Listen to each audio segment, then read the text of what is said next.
Welcome back to the Melon and Jeeper. So we're now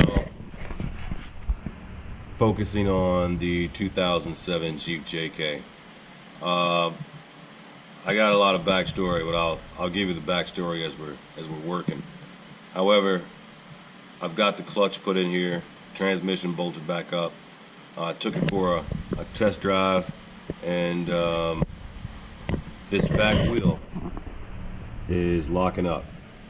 So at first, because they smell similar, I thought that it was the clutch improperly installed, but what I was smelling was this brake disc held tightly against that rotor, and when I got out of it, I looked on this side and there was billowing smoke out of the side. So what we're going to do today is we're going to diagnose why this happens.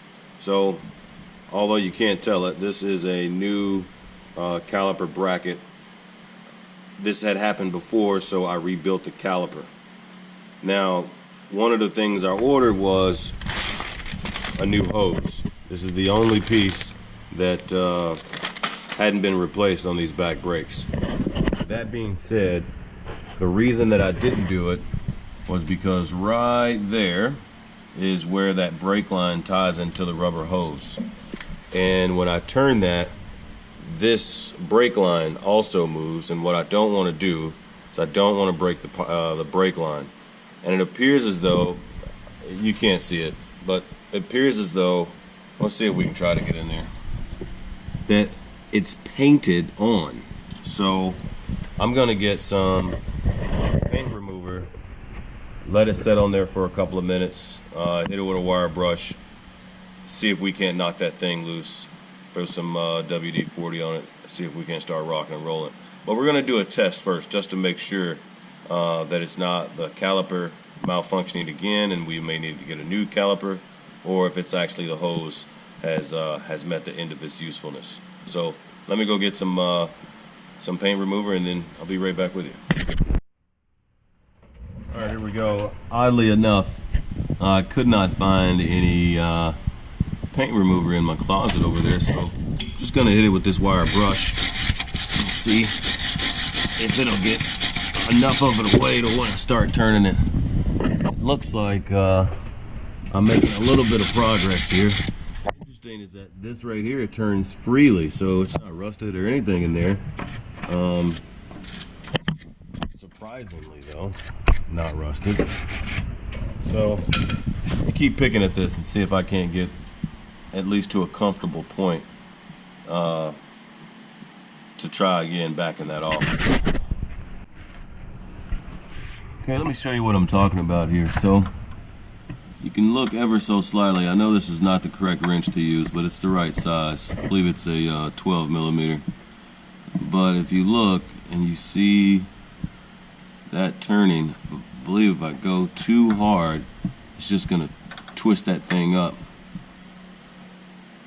and get it all jacked up.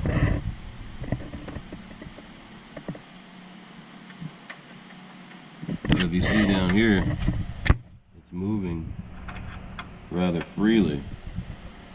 So it may just be rusted in there good. Still needs to be replaced anyway. That's sort of not the direction I wanted to go. I believe though, if I took it and took that bolt out, I can just twist this thing off, which is not solving any problems, but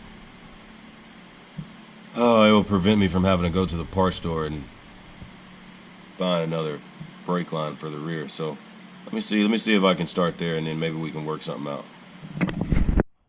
All right, so it looks like that's what we're gonna do, is we're just gonna unscrew it at the bracket, just like I did there. We're gonna unscrew it at the bracket, and then we're just going to twist this guy like so, and it'll come right on off. But before I do that, I want to test a little bit of the research that I did. So basically in the research it says that when you take this caliper off and you put your trusty C-clamp on it, if it's hard to turn and then you open up the bleeder valve just slightly, and then it becomes easier to turn, that means it is definitely the hose. and not the caliper. So I want to test that first. Although I'm still going to replace the hose since I have one and we're already here. So let me pull this caliper off. Show you how I'm going to do it. To take the caliper off, there's that bolt there, and then there's a corresponding bolt just underneath it right here. Once you pull those two bolts out, the caliper will come free.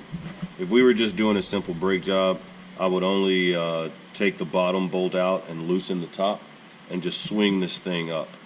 It makes it 10 times easier to get everything back in place. But for what we're doing today, I'm going to remove this entire brake caliper from here and get started. So let me take that off, and I'll be right back with you.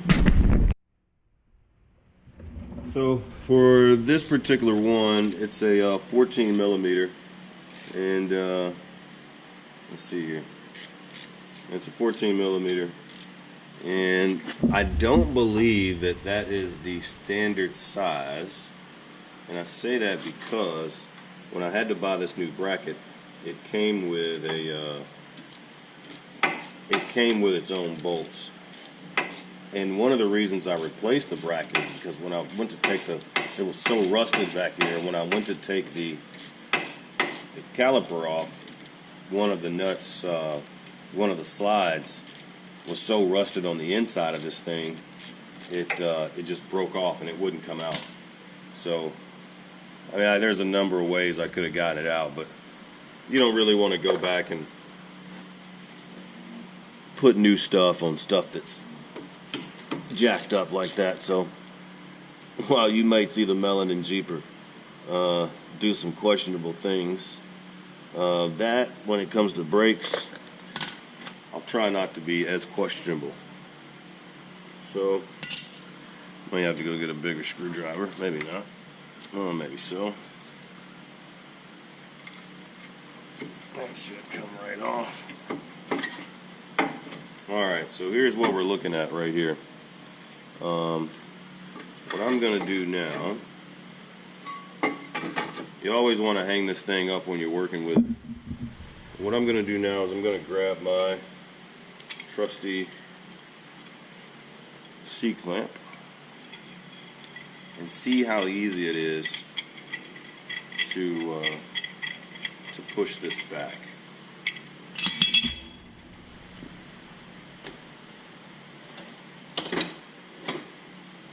Just give you a better angle, maybe.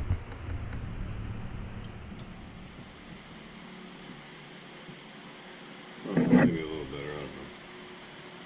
I'm gonna shut the door here in a minute. Bugs are starting to come in. In fact, let me do that now.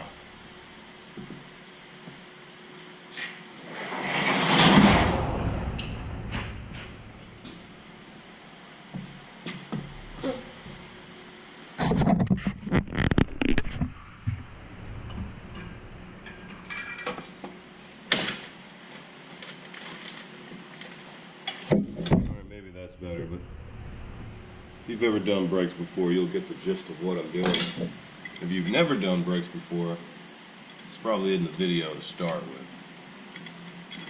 No, it isn't the video to start with. So let's see. So it looks like it's in quite a bit. Of course, it's not all the way to the bottom, but looks like it's in quite a bit. Now the brake pads on this thing they might have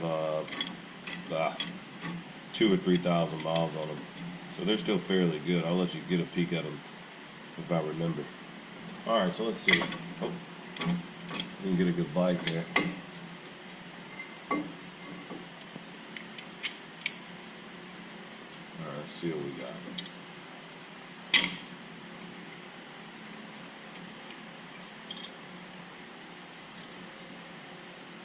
Alright, so you definitely want to be able to push that thing in a little easier than that. So let me open up this valve, this bleeder valve, get this thing out of the way again. Let's open up this bleeder valve and see what we got.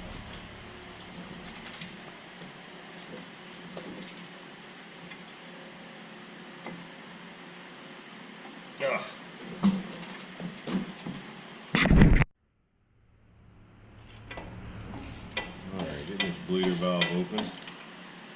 Doesn't have to be open too far. Let's see if that's any easier to push in.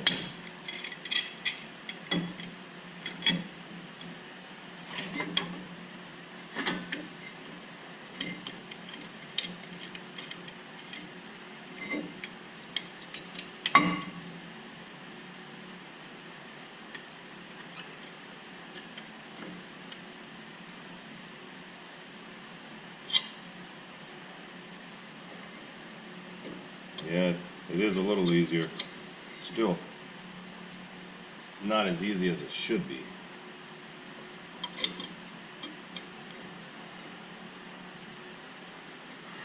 Yeah, definitely easier though.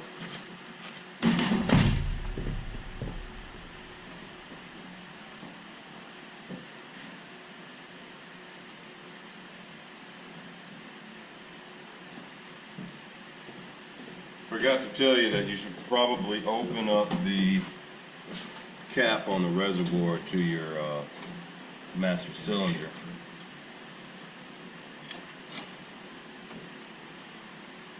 Okay. So, and another thing I'm going to do when I'm done with this, obviously, is I'm going to bleed the brakes. But man, that thing is really froze up in there, man. So I'm gonna go with the theory that this is gonna be a brake hose issue.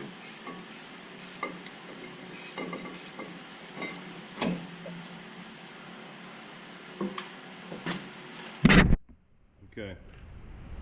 So what I want to do to remove the brake hose is first want to get something to catch the brake fluid that is definitely going to come out of here. You don't want it falling over. Alright, let's see how difficult this is going to be. Like I said, about a year ago, all of this was already, just a little over a year ago, all of this is already replaced. That never means it's going to come off easy.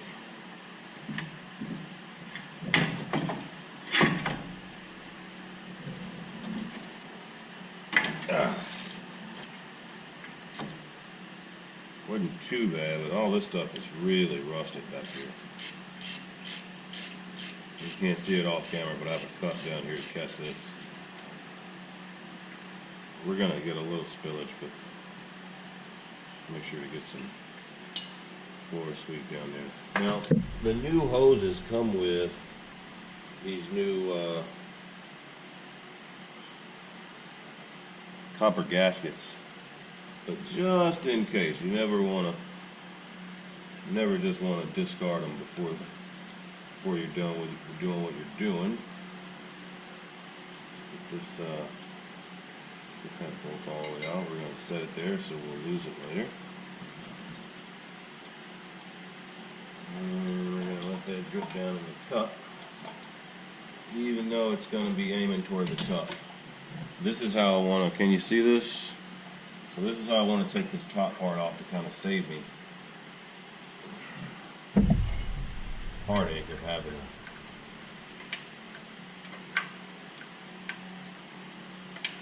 fix a brake line when I may not necessarily need to. Let's get this out of the bind. There we go. So that guy right there just spins right off. Now, ultimately, let's set that in the cup. Ultimately, this needs to be fixed, right? Ultimately. I'll leave that there.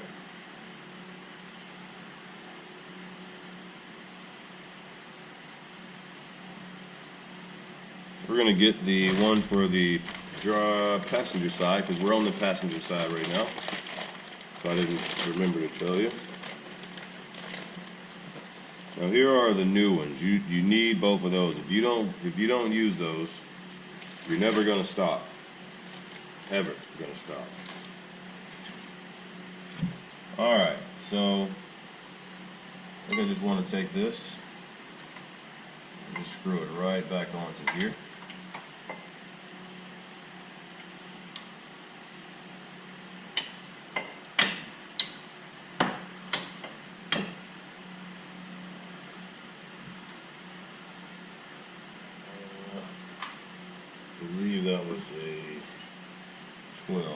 there.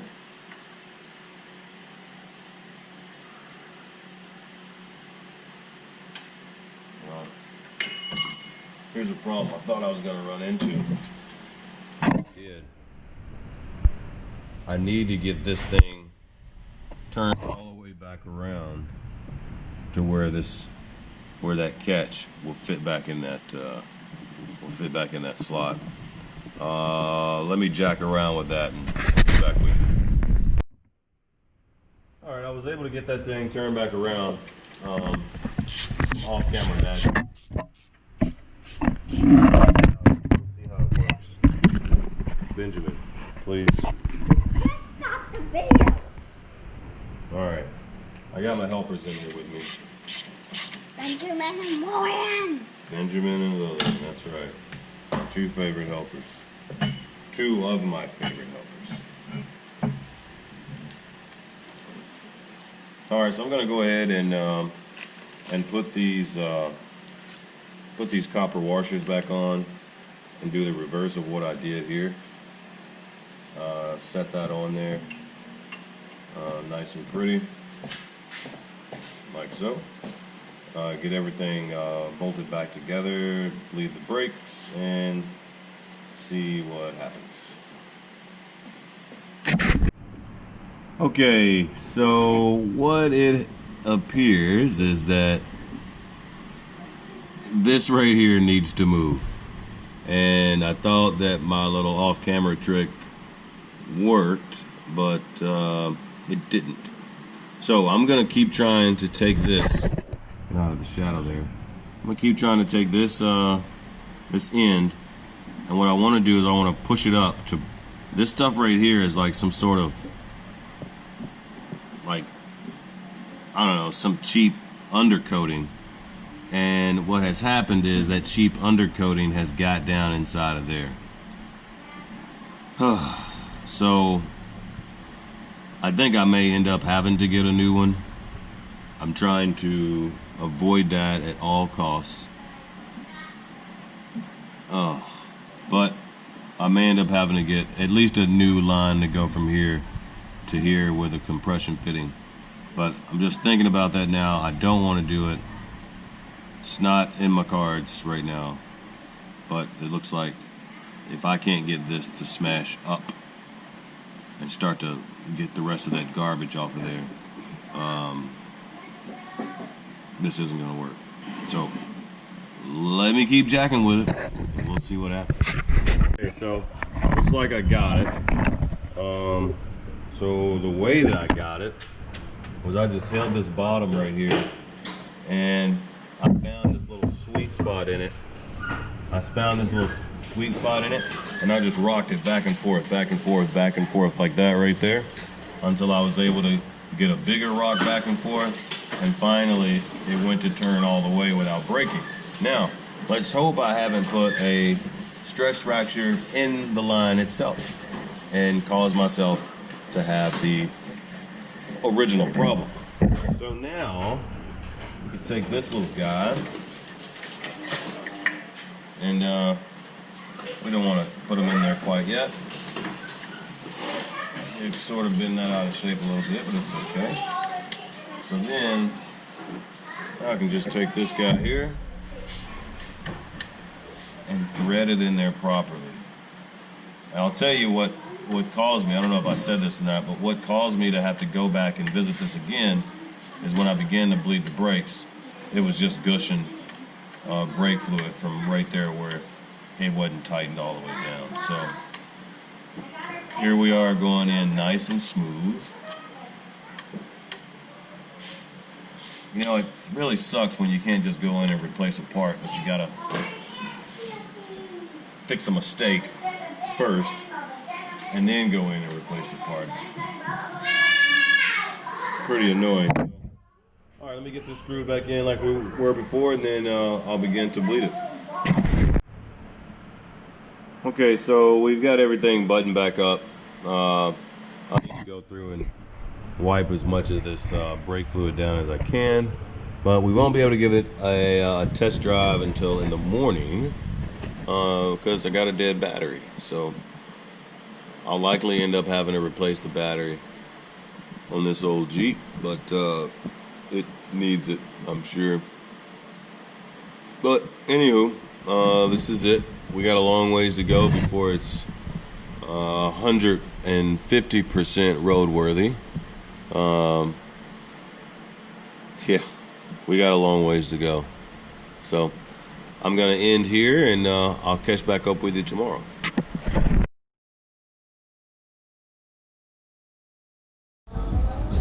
Hey, welcome back to the Melanin Jeeper.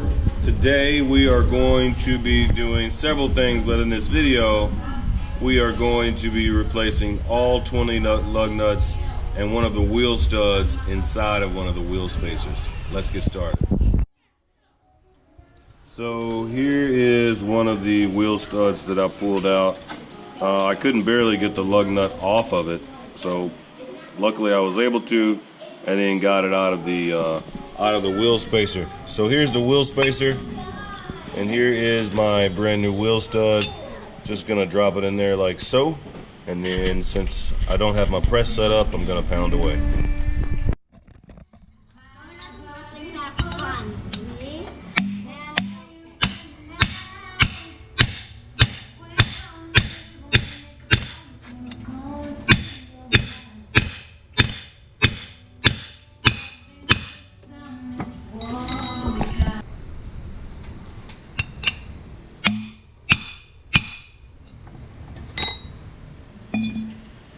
Alright, we got her in there.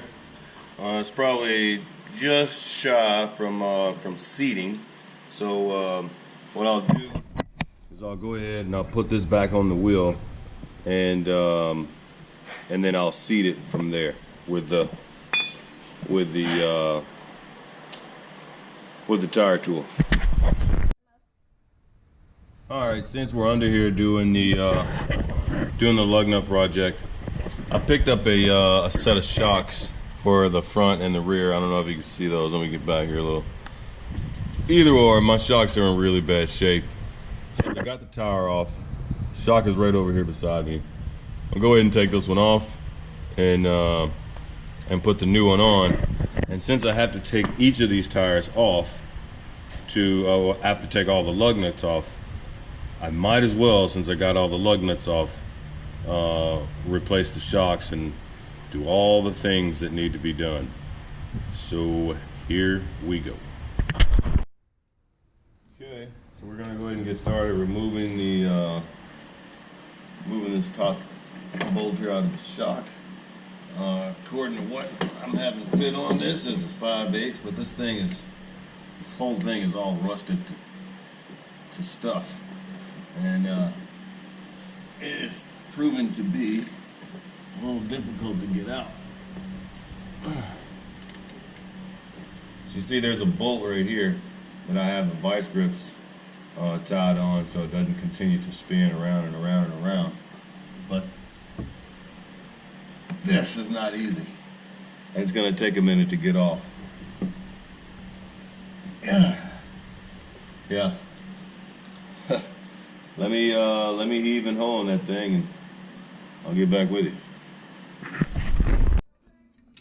Alright, so the bolt just dropped off, and as it appears I have broken it. That's how rusted on this thing is. And when I thought that I was turning it, I really wasn't. So I'm actually kind of glad I broke it. It made it easier to get off. So we'll set that in the trash pile there. And then what we'll do next is we'll get this bolt out. But this bolt, I'm gonna go get the wire brush and I'm gonna clean up the threads on it. I don't know if you can see that very well. Let me get the light in there. But the threads on there are pretty thrashed when it comes to rust and debris. So what I'm gonna do is I'm gonna put the wire brush on that one first, and then shoot it with a little WD-40, and then begin to take it off. I don't want to replace that bolt, so I don't want to break it. It's gonna be a lot harder to break that one than it was that top one, but I want to keep all that in good shape. So I'll meet you back. All right, see what we got here.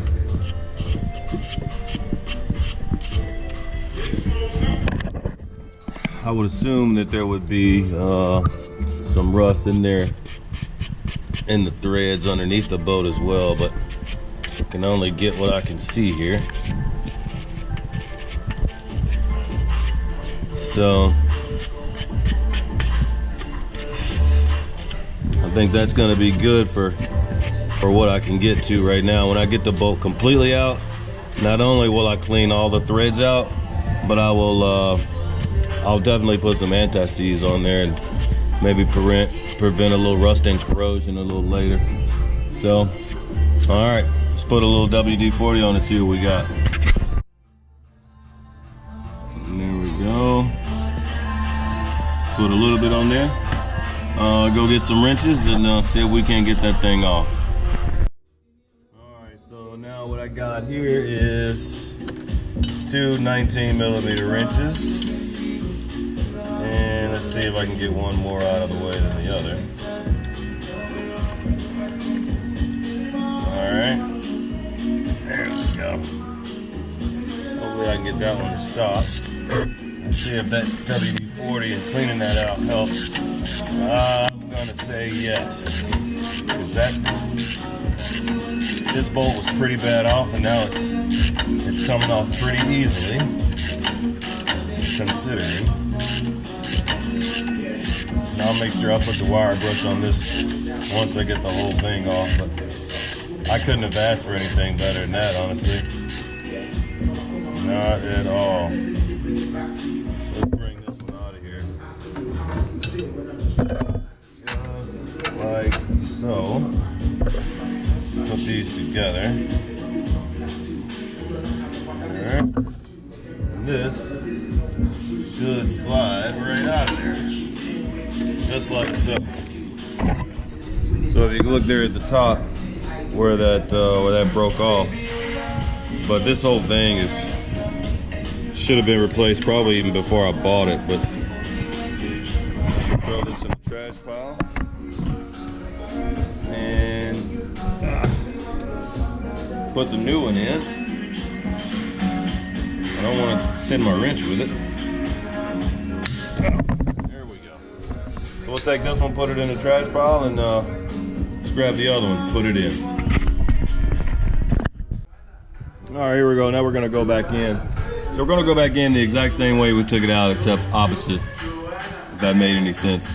And if you're asking, yes, this is a used shock out of a newer JK. I'm not putting a lift kit on it, nor was I paying $140 or even $100 a shock when I picked this whole setup for $75, and it might have 300 miles on it. So I think I got a great deal and exactly what I was looking for. And I didn't have to break the bank to throw a decent pair of shocks on here, at least when it comes to replacing those ones I took off. So I'm just gonna put these guys in like this, put that right in at the top, then secure the bottom nut, which I did, put the wire brush back on, and we'll be done with this side, and I'll take you around to the back. All right, I got this wheel on, all 5 lug nuts in. Just like I said, this one was actually missing one of the lug nuts. Got some anti-seize on it. Now the bottom part of this shock back here on the front driver's side, it was really difficult to take off, but I managed to get it off. Had to break the breaker bar out, but I got it off. And now let's move to the back. Just before I begin to take it off, again, here we are missing another one, but that's actually got a little bit of rust around it. I'm not going to replace it, but I am going to hit it with the wire wheel, make sure we get all the stuff out of the grooves, and then put a brand new lug nut in there. Other than that, that's all I plan to do to this wheel. And then also we are going to replace the rear shocks, and I think it'll probably be a good idea to go ahead and do that while I got the tire off.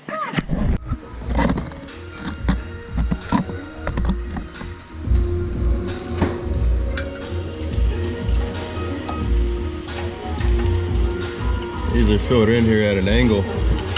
Let's see what we got. All right, first one is good, and I'm definitely going to take these all the way out, hit them with the wire brush again, and throw anti-seize on them. just to ensure that we don't have any issues later.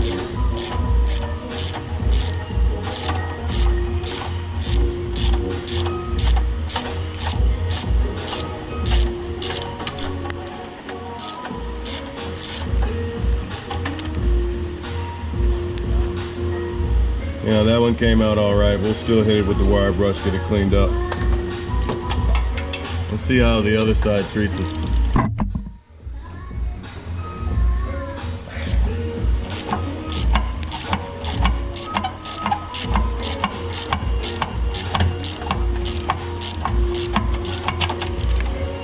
Not too bad. The shock is loose, but I'm gonna go ahead and pull that bolt all the way out.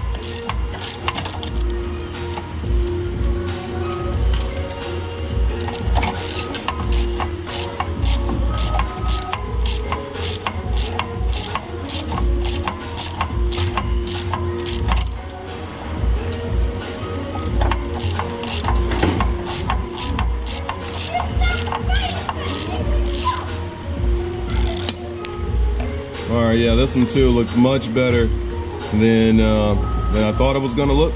So we'll go ahead and pull this bottom one out and pull this shock out.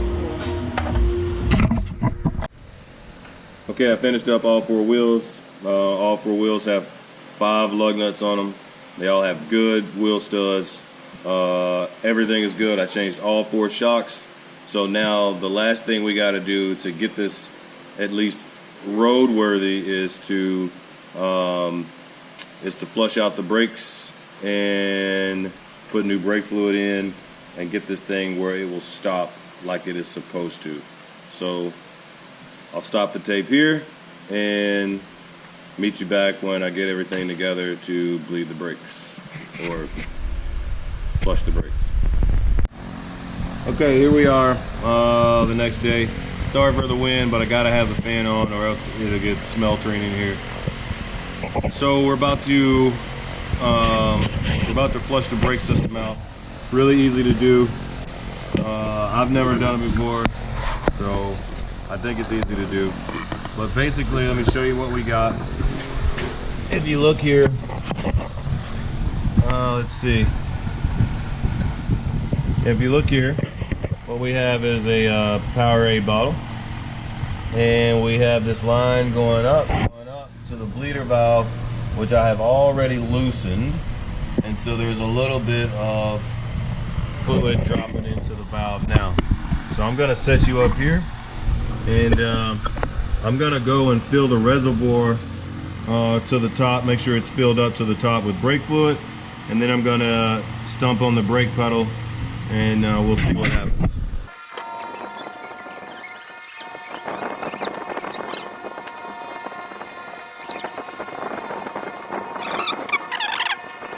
Yep, we don't want to fall. Alright, so we're also looking for air bubbles. Yeah, we want to make sure that it's all fluid and no bubbles. Okay?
Okay, I feel comfortable with this one. So we're gonna go ahead and close this one off. So may have left out a little part here. So you always want to start with the wheel furthest away from the master cylinder, which in my case is going to be the driver's side rear wheel. Okay, so we got that one sealed off. We want to pull our tube out. Boom. And that has been completely drained. What it looks like, it's pretty dirty, but it started to get a little cleaner. So we're going to go to the passenger side rear wheel.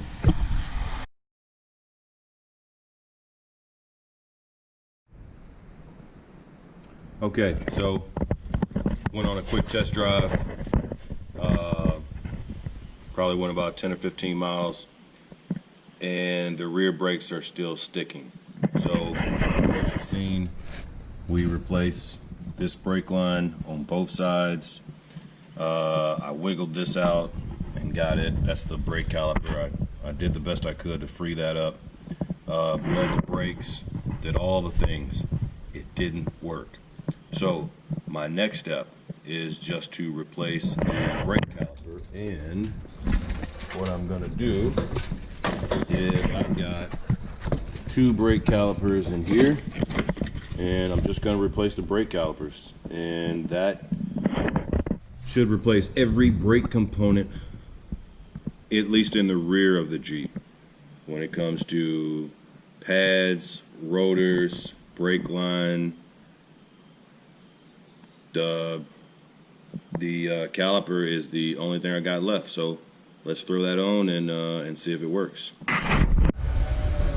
Okay, so here's what I'm gonna do. I don't know if you can see this well, but there's a bolt here, and there is a bolt there, and then I'm gonna disconnect well, first I'm gonna disconnect the brake line, and I'm gonna let it drain into a cup, and this whole brake caliper should come off. So that's what I'm going to start with.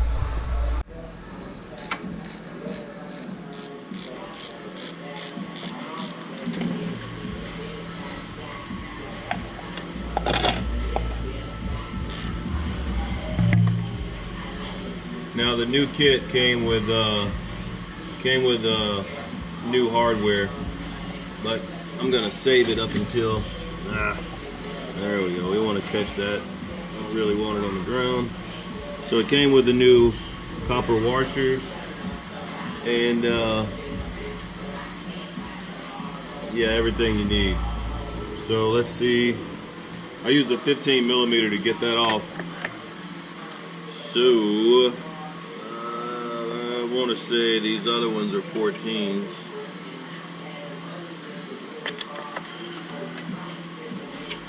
Yep. So let's get those 2 off right quick.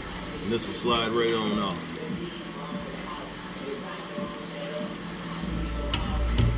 Yeah, wrong way.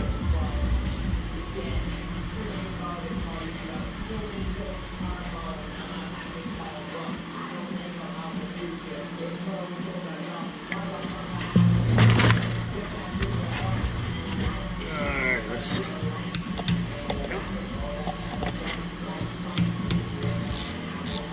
So once we get this off, we'll throw the other one right on, and we'll have to bleed the brakes again. But I won't bleed them until we get the other side on. I went ahead and bought 2. The other one wasn't having an issue, but I really don't want to get back under here and mess with this again. So the best way to do it is just to replace them both. Let me get a little prog mark.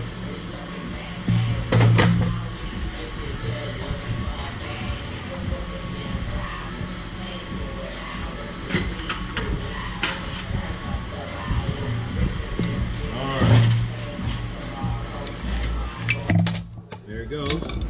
There's the old one. But before I go putting all this back together, I'm actually gonna take a look on the inside of here. And make sure that my my emergency brake is not sticking, and lube it up good. And make sure we're in the right zone. So in order to take the rotor off, there's two more nuts. There's one here and there's one just below it. We're going to take both of those off, and then I'm going to remove that caliper bracket, and then take that rotor off and see what we got on the inside. All right, sorry if you hear the wind in the background, but show you what I'm looking at here. So I've taken the rotor off. Now it looks like it's pretty rusty in there, which it is, but not so bad to where it has seized up the emergency brake. So what I went ahead and did is shot a little WD-40 in there and moved the emergency brake handle back and forth, just to make sure that we don't have any issues there, and I feel fairly confident that we don't. So I'm gonna go ahead and put the rotor back on and start the reassembly, and we'll see what happens. Okay, so I've got the new one on, and just a quick edit. I didn't realize that these new brake calipers also came with a new brake caliper bracket, so I would have had to take the old bracket off anyway. So threw the new caliper bracket on, new caliper. These clips go on a certain way, and if you don't know how they go on, you'll just have to figure it out. But they go on a certain way nonetheless. So got the new clips in, comes with new screws. I had to use my same caliper bracket bolts, and then the line also came with a new bolt, like I mentioned earlier, a new bolt and the copper gaskets. So I got all that put in there. I need to put my wheel on, and once I put my wheel on, this side will be finished. I'm going to repeat the same thing on the other side, and then take it to the next side. All right, so we got this side done. This is the passenger side, and it went on really, really easily. I didn't take this